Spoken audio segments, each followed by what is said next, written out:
하자도 평안하셨습니까? 하자도 평안하셨나요? 오늘도 우리 찬양 받으신 하나님께 박수로 영광 올리겠습니다. 앞뒤자로 반갑게 인사 나누겠습니다. 안녕하세요. 참 잘 오셨습니다. 예, 한번 따라하시오. 하나님의 흔적을 따라 살아간 사람들. 하나님의 흔적을 따라 살아간 사람들이라는 제목으로 함께 은혜를 나누고자 합니다. 미국의 시인 가운데 메리 스티븐슨이라는 분이 쓴 시 중에 모래 위의 발자국이라, 여러분 한 번쯤 들어보셨을 아주 유명한 시가 있습니다. 모래 위의 발자국. 제가 한번 읽어드릴 테니까 여러분들은 눈으로 마음으로 함께 따라오시기 바랍니다. 어느 날 밤 꿈을 꾸었네. 주와 함께 바닷가 걷는 꿈을 꾸었네. 하늘을 가로질러 빛이 임한 그 바닷가 모래 위에 두 쌍의 발자국을 보았네. 한 쌍은 내 것, 또 한 쌍은 주님의 것. 거기서 내 인생의 장면들을 보았네. 마지막 내 발자국이 멈춘 그곳에서 내 인생의 길을 돌이켜 보았을 때 자주 내 인생 길에는 오직 한 쌍의 발자국만 보였네. 그때는 내 인생이 가장 비참하고 슬펐던 계절이었네. 나는 의아해서 주님께 물었네. 주님, 제가 주님을 따르기로 했을 때 주님은 저와 항상 함께 하신다고 약속하셨잖아요. 그러나 보세요. 제가 주님을 가장 필요로 했던 그때 거기에는 한 쌍의 발자국밖에 없었습니다. 주님은 저를 떠나 계셨나요? 주님께서 대답하셨네. 나의 귀하고 소중한 사람아, 나는 너를 사랑하였고 너를 조금도 떠나지 않았단다. 내 시련과 고난의 시절에 한 쌍의 발자국만 보인 것은 그때는 내가 너를 등에 업고 걸었기 때문이니라. 라는 식이에요. 내 시련과 고난의 시절에 한 쌍의 발자국만 보인 것은 그때는 내가 너를 등에 업고 걸었기 때문이라는 것입니다. 사랑하는 여러분, 그렇습니다. 하나님은 우리 하나님의 자녀들을 결코 떠나지 아니하시고 우리와 항상 함께 하시는 하나님이신 줄로 믿으시기 바랍니다. 내가 기쁘고 즐겁고 행복할 때도, 내가 좌절하여 낙망하고 쓸쓸히 눈물 가운데 살 때도 하나님은 우리를 떠나지 아니하시고 우리와 영원히 함께 하시는 하나님이신 줄로 믿으시기 바랍니다. 그저 내가 사는 것이 지치고 힘들다 보니 그 하나님을 몰랐던 것뿐이지, 하나님은 언제나 사랑으로 저와 여러분과 함께 하셨다. 그 날 사랑하신 하나님의 사랑의 흔적이 뒤돌아보면 얼마나 많이 발견되는지 모르는 것입니다. 그래서 히브리서 기자는 히브리서 13장 5절에 이렇게 말씀하셨습니다. 우리 같이 한번 읽어보실까요? 시작. 그가 친히 말씀하시기를 내가 결코 너희를 버리지 아니하고 너희를 떠나지 아니하리라 하셨느니라. 아멘. 내가 결코 너희를 버리지 아니하리라. 이 세상은 내가 조금 힘들고 지치면 다 나를 버렸다는 거예요. 내가 어렵고 내 마음대로 되지 않으면 다 나를 떠났다고 말합니다. 그러나 하나님, 저와 여러분을 버리지 아니하신다. 저와 여러분을 결탄코 떠나지 아니하시는 임마누엘의 하나님이신 줄 믿으시기를 축원합니다. 제가 교회를 개척하기 전에 교회 기도할 장소가 없으니까 매일 나가서 김포의 하천 주변을 걸으며 기도했습니다. 그 기도하며 말씀을 묵상하다가 어느 하나님이 저에게 큰 은혜를 주신 말씀이 있습니다. 여러분 잘 아는 이사야 41장 10절 말씀입니다. 우리 같이 한번 읽어보실까요? 시작. 두려워하지 말라. 내가 너와 함께함이라. 놀라지 말라. 나는 내 하나님이 됨이라. 내가 너를 굳세게 하리라. 참으로 너를 도와주리라. 참으로 나의 의로운 오른손으로 너를 붙들리라. 아멘. 두려워하지 말아라 주이라. 내가 너와 함께하리라. 놀라지 말아라. 내가 너를 굳세게 하리라. 참으로 나의 의로운 오른손으로 너를 붙들리라. 여러분, 하나님의 오른손이 나를 붙드시다. 그리고서 그 다음 말씀을 읽어봤더니 13절에 이렇게 기록되어 있습니다. 13절 같이 한번 읽어봅니다. 시작. 일어나 여호와 너의 하나님이 내 오른손을 붙잡고 내게 이르기를 두려워하지 말라. 내가 너를 도우리라 하실 것임이니라. 아멘. 하나님의 오른손이 뭐래요? 나의 오른손을 붙잡으신다. 하나님의 손이 나의 손을 붙잡고. 근데 여러분 생각해 보세요. 하나님의 오른손이 내 오른손을 붙잡으신다. 그게 어떤 모습이었겠습니까? 하나님이 뒤에서 나를 안으셔서 하나님의 오른손으로 내 오른손을 붙잡아주신다.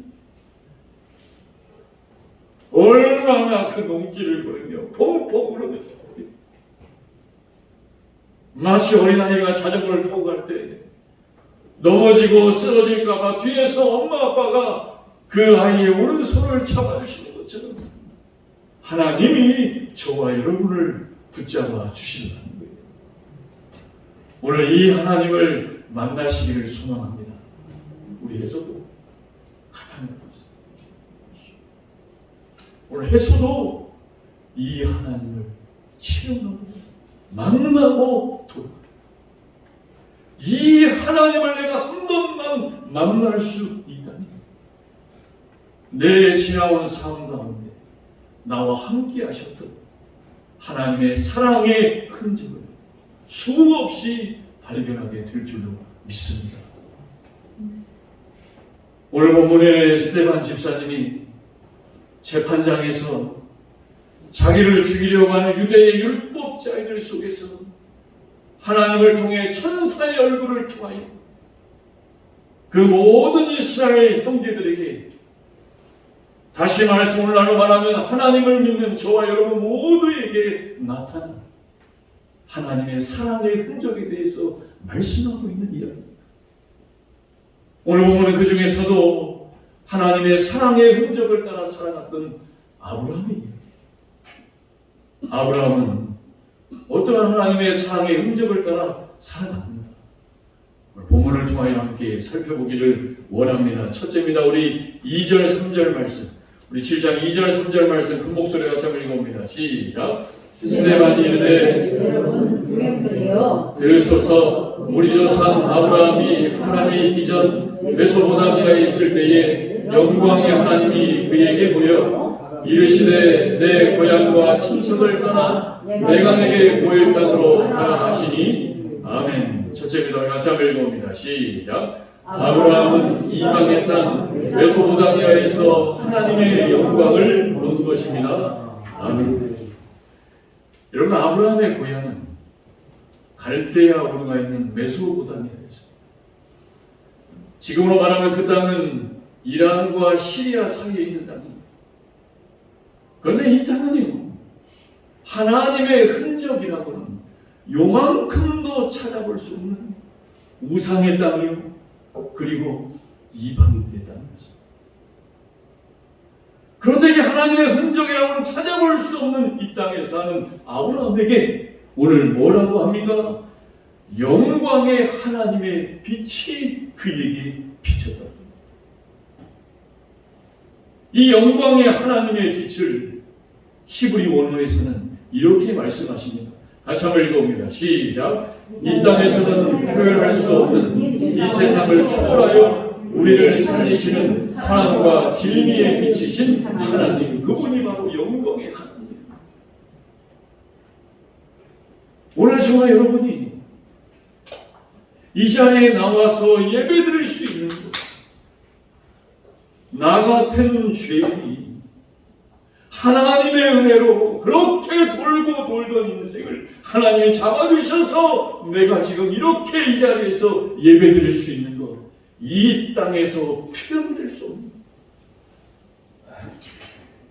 모든 것을 초월하여 나를 살리시려고 하나님의 사랑과 진리의 빛이 비춰주신 것이다. 그 영광의 하나님의 빛을 통하여 오늘 저와 여러분이 이 자리에서 예배 드리고 있는 줄 믿습니다. 그 영광의 빛이 신약에 가서는 말씀이신 우리 주님께 비춰졌다고 요한복음 1장 14절에 이렇게 기록합니다. 같이 한번 읽어봅니다. 시작. 말씀이 육신이 되어 우리 가운데 거하심에 우리가 그의 영광을 보니 아버지의 독생자의 영광이요 은혜와 진리가 충만하더라. 아멘. 그 하나님의 말씀이 육신이 되어 예수 그리스도를 통하여 영광으로 저와 여러분 가운데 나타나 주셨다. 그래서 여러분 오늘도 저와 여러분이 예수 믿지 않았더라면 이 자리에 있었겠습니까? 저와 여러분 하나님께서 이 자리를 인도해 주시지 않았더라면 내가 오늘 이 자리에 있는 것만으로도 하나님께 감사하시고 하나님의 영광에 비춰주심에 감사하는 저와 여러분이 될 수 있기를 바랍니다. 사람들은 얘기해요. 우상의 땅에, 저 이방의 땅에 어떻게 하나님의 빛이 비춰지? 저런 자들은 이미 하나님에게서 멀어졌답니다. 그런데 그 땅에 사는 아브라함에게 하나님의 영광의 빛이 비춰졌다는. 그래서 오늘도 예수를 모르는 땅, 이방 땅, 우상 숭배의 땅에 하나님의 영광의 빛을 비추시고 수많은 선교사님들을 보내셔서 오늘 저와 여러분처럼 예배드리며 하나님을 믿게 하시려는 놀라운 계획과 섭리를 이루어 가시는 하나님이신 줄 믿으시기 바랍니다. 그래서 성경은 말해요. 하나님의 영광의 빛이 비춰지기 위해서는 마음을 강팍하게 하지 말아요. 마음을 고집부리지 말아요. 지금 하나님의 영광의 빛이 비춰지는데 내 마음이 틀어져가지고 강팍해지면 하나님의 빛이 비춰지지 않는다. 그래서 지금 이 순간 하나님의 영광의 빛이 여러분에게 비춰지기를 소망합니다. 그러려면 마음을 여셔야 해요. 마음을 강팍하게 완고하기 바랍니다. 히브리서 3장 15절에 이렇게 말씀하십니다. 같이 한번 읽어봅니다. 시작. 성경에 일렀으되 오늘 너희가 그의 음성을 듣거든 경노하게 하시던 같이 너희 마음을 완고하게 하지 말라 하였으니 아멘. 마음을 완고하게 강팍하게 해버리면 하나님의 영광의 빛이 비춰지지 않기 때문이다. 오늘 본문에 하나님께서 아브라함에게 너의 고향 친척 본토 아버지의 집을 떠나라. 그래서 아브라함이 떠납니다. 아브라함이 고향을 떠나지 하나님께서 그가 떠나서 무엇을 할 것을 다 보여주셨을까요? 아니에요. 하나님은 다 보여주시고서 떠나지 않습니다. 떠나라. 그러면 내가 보여주리. 한번 따라해보세요. 떠나라. 그러면 보여주리라. 계산하지 말라는 여기 갔다 저기 갔다 뭐 했다. 내가 이만큼 떠나면 하나님이 보여주겠지. 너 믿음으로 떠나면 내가 갈 길을 하나님이 보여주시거든. 여러분 여기에 하나님의 기적의 원리가 있습니다. 내가 순종하여 믿음으로 발을 내디디면 하나님은 내가 내 디딤만큼 하나님의 갈 길을 우리에게 인도하여 주시거든. 그러니까 떠나라는 마음을 주셨으면 믿음으로 순종하여 나아가야 되더라. 모세가 이스라엘 200만을 이끌고 출애굽을 합니다. 출애굽을 해서 하나님이 가게 할 가나안 땅을 가요. 근데 광야를 건너가다가 뭘 만나요? 홍해를 만나요. 아니 하나님 가나안 땅에 들어가게 하시려면 홍해까지도 미리 다 갈라 넣으셨어야 되는 거 아니에요? 하나님이 가나안을 광야하게 하시려면 홍해까지도 다 갈라 넣으셨어야죠. 여러분 하나님은 그런 하나님 아니시랍니다. 내가 믿음으로 내 발을 내디뎌 하나님이 인도하실 길로 믿고 나아가는 하나님의 지팡이를 내디딜 때에 홍해는 갈라지게 되더라는 거예요. 그리고서 지나보니 그 갈라지게 한 홍해도 하나님이 나를 사랑하셨던 사랑의 흔적으로 믿어지게 되더라는 것입니다. 여러분 우리의 살아온 인생을 돌아보세요. 하나님이 우리의 인생 가운데 갈라주셨던 홍해가 얼마나 많은지 모릅니다. 자녀 때문에, 물질 때문에, 내 걱정과 염려 때문에. 그런데 그때마다 내가 걱정하고 믿음으로 나아가지 않으면 홍해는 갈라지지 않아요. 그런데 순종하여 믿음으로 나아가 지난날 갈라지게 하셨던 그 홍해, 그것이 바로 하나님이 저와 여러분에게 주신 사랑의 흔적이라는 사실을 믿고 감사하는 저와 여러분이 될 수 있기를 축원합니다. 두 번째입니다. 우리 3절 4절 같이 한번 읽어보시죠. 3절 4절입니다. 시작. 이르시되 내 고향과 친척을 떠나 내가 내게 보일 땅으로 가라 하시니 아브라함이 갈대아 사람의 땅을 떠나 하란에 거하다가 그의 아버지가 죽음에 너희 지금 사는 이 땅으로 옮기셨느니라. 아멘. 두 번째로 같이 한번 읽어봅니다. 시작. 아브라함은 실패를 더 큰 하나님의 사랑의 흔적으로 보고 순종합니다. 아멘. 아브라함이 갈대아 우르에서 영광의 하나님을 만나고 이제 가나안 땅을 향해 출발합니다. 그런데 그 가나안 땅입니다. 갈대아 우르에서 가나안 땅까지는 지금도 먼 거리. 그런데 그 당시는 부족국가 시대입니다. 그러니 얼마나 멀었겠어요. 그리고 내 부족을 떠나서 다른 곳로 이주한다는 것. 이건 목숨을 걸어야 돼요. 막연하고 앞이 보이지 않는 언제 어떠한 일을 만나게 될지를 모르는 상황이었어요.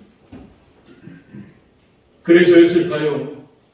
아브라함이 가나안 땅을 가다가 중간에 멈춰.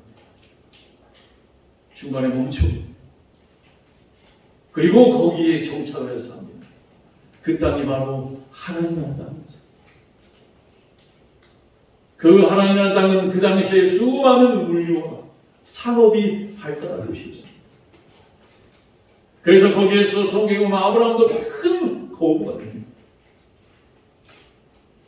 그런데 그 하란에서 어떤 어려움을 만납니까? 아브라함의 아버지 데라가 하란에서 죽어. 그 당시 부족 국가의 아버지는 그 부족의 가장 우두머리, 모든 것의 정신적인 지주요 멘토였습니다.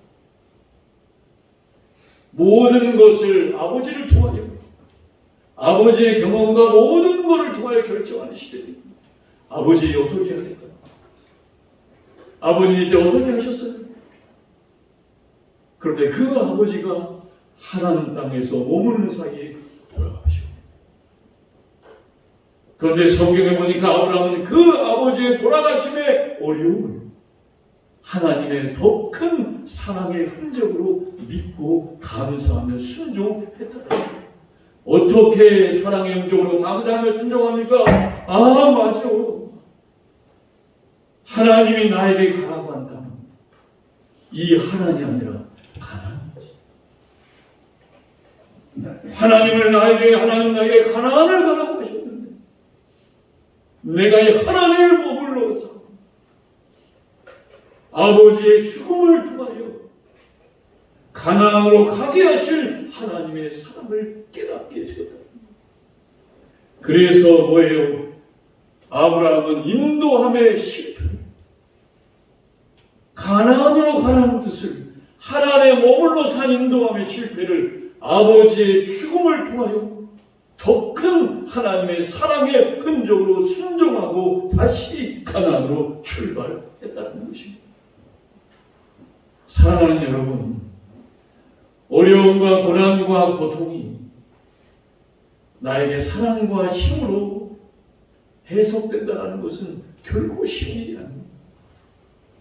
그러나 나를 인도하시는 그 하나님의 사랑의 흔적을 내가 정말로 믿고 순종한다면 오늘 나에게 주신 어려움은 더 큰 하나님의 사랑의 흔적의 도화선이 되게 하여 주시기 바랍니다. 이것이 바로 하나님의 사랑의 능력인 것입니다.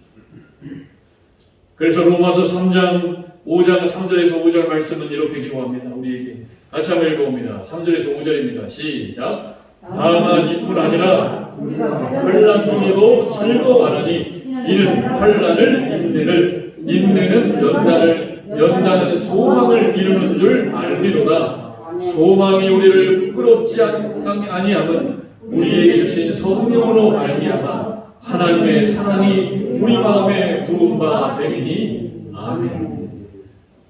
아브라함이 머물렀던 하나님을 떠나니 이 마음 아니었겠습니까?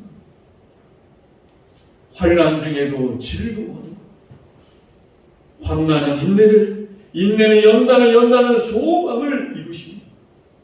그 소망이 우리를 부끄럽지 않게 하십니다. 그 하나님의 사랑의 마음이 저와 여러분에게 부어진 은혜의 시간인 것입니다. 모세가 애굽에서 왕자로 있었잖아요. 그러다가 민정시찰을 나갔다가 자기 동족인 히브리 사람이 애굽 사람에게 핍박받는 것을 보고 화를 못 참아 애굽 사람을 쳐서 죽이는 산죄를 저집니다. 그래서 하루아침에 미디안 광야로 쫓겨납니다. 왕자로 살았던 신분이 하루아침에 미디안 광야의 나그나의 양치는 목동이 되어버린 것입니다. 참으로 어려운 시간이죠. 그런데 그 어려운 시간에도 모세가 항상 매일매일 했던 것은 무엇입니까? 날마다 하나님의 산인 호렙산에 올라 하나님께 기도합니다. 그러자 그 기도함 가운데 하나님의 영광의 빛이 모세에게 비춰지며 하나님의 음성으로 이렇게 들려집니다.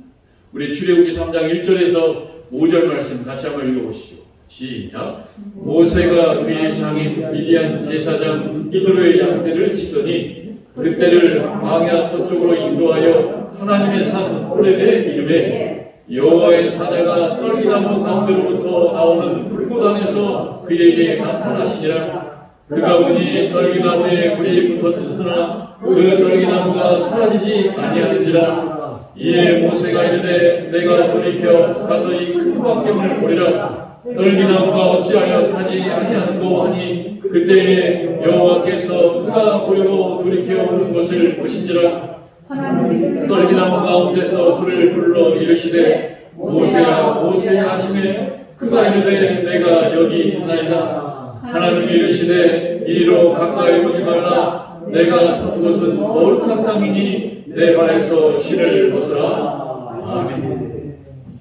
모세가 지금 왕자로 살다가 목동 신세로 나가버렸습니다. 다 버려진 땅에서 이렇게 어려움과 고난을 겪고 있습니다. 그런데 그 고난 가운데 있는 모세에게 하나님께서 떨기나무에 불붙은 떨기나무를 통해 말씀하세요. 이 사건을 통하여 모세가 깨닫는 것은 떨기나무 같은 나도 하나님이 불타지 않게 하십니다. 지금 이 땅은 내가 다 버려져서 망한 땅이라고 생각했지만 이 버려진 땅도 하나님이 나와 함께 하십니다. 이 땅은 거룩한 땅이다. 그 하나님의 놀라운 사랑의 흔적이 새겨지는 시간입니다. 그리고서 모세가 다시 일어나 하나님의 소용 가운데 이스라엘 200만을 출애굽하여 인도하는 하나님의 놀라운 종이 되게 하여 주셨다는 거예요. 사랑하는 여러분, 저와 여러분도 인생을 살다 보면 참 많은 어려움이 옵니다. 그 어려움이 올 때에 하나님의 산에 오르는 것을 쉬지 말기를 바랍니다. 기쁠 때에 올라가는 거예요. 누구나 올라가는 건 아닙니다. 내 마음대로 내 뜻대로 잘 될 때 오는 거야. 그건 누구나 할 수 있는 거예요. 그러나 나에게 어려움과 고난과 핍박과 환난이 왔을 때도 모세처럼 매일매일 하나님의 산에 오르시기를 바랍니다. 그럴 때의 영광의 하나님의 사랑의 흔적이 저와 여러분에게 새겨지게 하셨습니다. 하나님이 모세에게 주셨던 그 사명, 그 사명을 따라 살아가는 인생이 되게 하여 주시더라고요. 그래서 미국의 영성학자인 오스왈드 챔버스라는 목사님은 이런 고백을 책에서 기록했습니다. 우리 같이 한번 읽어보실까요? 시작. 영광의 하나님은 우리가 과거의 실수로 잘못하고 실패하여 기회를 잃어버렸다 해도 그것을 잊게 하시고 언제든지 일어나서 더 큰 새 일을 이루게 하시는 분이시다. 아멘. 여러분, 어려워도 좀 속상해도 견디세요. 하나님의 산에 오르십시오. 하나님의 산에 오를 때에 그 산 곳곳에 새겨진 하나님의 사랑의 문제. 아, 저 단풍나무가 저렇게 굵게 들인 것도 하나님이 나를 사랑하는 사랑의 흔적이에요. 이 모든 자연도 하나님이 나를 사랑하시는 흔적이에요. 어려움 앞에서 하나님의 사랑의 흔적으로 올라가시는 저와 여러분이 될 수 있기를 소망합니다. 마지막 세 번째입니다. 우리 5절 6절 읽고 마치겠습니다. 5절 6절입니다. 시작.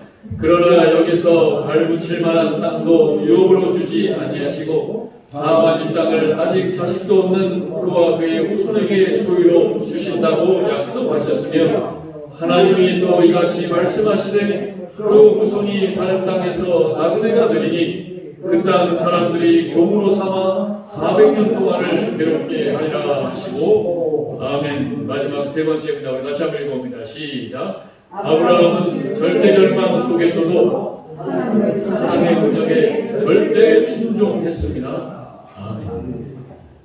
아브라함이요, 하나님이 약속하신 땅에 갑니다. 도착했어요. 그런데 뭐래요? 절대 절망. 오늘 본문에 뭐라 그래요? 발붙일 곳도 없고 먹을 것도 입을 것도 마실 것도 하나님이 약속하셔서 가나안 땅에 도착했는데 막상 가보니 아무것도 없는 절대 절망입니다. 그러면서 뭐라고 하십니까? 이 땅을 너희에게 주는 시간은 앞으로 400년이 흘러 내 후손들이 400년 동안 애국 땅에서 노예와 종으로 살고 난 다음에야 이 땅을 줄 것입니다. 여러분 같으면 어떠시겠어요? 오늘 하나님이 약속하셔서 그 가나안 땅에 들어갔는데 아무것도 없고 400년을 준대요. 아니, 하나님 이러려고 저를 이곳에 부르셨습니까? 이러려고 저를 김포에 오게 하셨어요? 이러려고 저를 창평한 교회에 오게 하셨습니까? 그런 사람과 들 때 있어요, 없어요? 있어요. 내가 오늘 이러려고 왔나? 내가 이렇게 살려고 하는 내 인생을 인도하셨나? 그런데 그렇게 절대 절망 가운데 있는 아브라함에게 하나님이 어떠한 언약을 주십니까? 그 언약이 바로 한번 따라해보세요. 할례의 언약. 할례의 언약을 주십니다. 언약을 주시면 우리 8절 말씀 잘 읽어보세요. 시작. 할례의 언약을 아브라함에게 주셨더니 그가 이삭을 낳아 할례를 행하고 이삭이 야곱이 우리 12조상을 낳으니라. 하나님은 우리가 어렵고 힘들고 절망 가운데 있을 때에 따라보세요. 언약을 주시는 하나님이시다. 하나님이 나에게 주신 언약이 있다는 거예요. 그 언약이 무엇입니까? 할례의 언약. 이 할례라는 말은 아브라함이 이삭을 낳고 낳은 지 8일 만에 남자아이의 포피를 잘라낸 거예요. 다시 말해서 육적으로 태어난 것이 아니라 하늘로 태어난 거예요. 그러기 위해서는 이 세상의 것을 잘라내고 이 땅의 것을 잘라내고 하나님의 자녀로 태어나 살아야 한다. 사랑하는 여러분, 어려움 앞에서 잘라내야 될 게 있다. 절대 절망 가운데서 내가 잘라내야 될 것이다. 사람들은 어려우면 세상 찾아가요. 당장의 문제 해결하려고 혈안이 되어 있어요. 그런데 그 세상의 육적인 것을 잘라내고 어디로 다시 태어나야 된다고요? 하늘로 태어난 하나님의 자녀로 살아야 돼요. 그러니까 여러분, 우리는 어렵고 어렵지 않은 것이 중요한 게 아니라 어려워도 누구의 자녀로 사는 거예요? 하나님의 하늘의 자녀로 사는 거고, 잘 살아도 뭐로 사는 거예요? 하늘의 자녀로 살아요. 어떤 사람은 보면요, 잘 먹고 잘 살 때는 교회 잘 나오고, 그러다 조금만 어려우면 그냥 다 내려버려요. 그런데 저와 여러분에게 주신 사명은 뭐예요? 어려워도 하늘의 자녀로 살아요. 즐겁고 기뻐도 하나님의 자녀로 살아요. 그래야 자유하지 않겠습니까? 어려우나 기쁘나 따라해보세요. 진리를 할지니 진리가 너희를 자유케 하리라. 저와 여러분은 진리로 자유해야 되는 거예요. 하나님의 말씀이 진리 아닙니까? 세상의 기준이 아니라 하나님의 말씀이 저와 여러분을 자유케 하시기 때문에 오늘도 하나님의 자녀로 하늘의 것으로 만족하며 살아가야 될 줄로 믿습니다. 그래서 제가 말씀드렸잖아요. 우리의 뿌리는 이 땅이 아니라 어디라고요? 우리의 뿌리는 하늘이에요.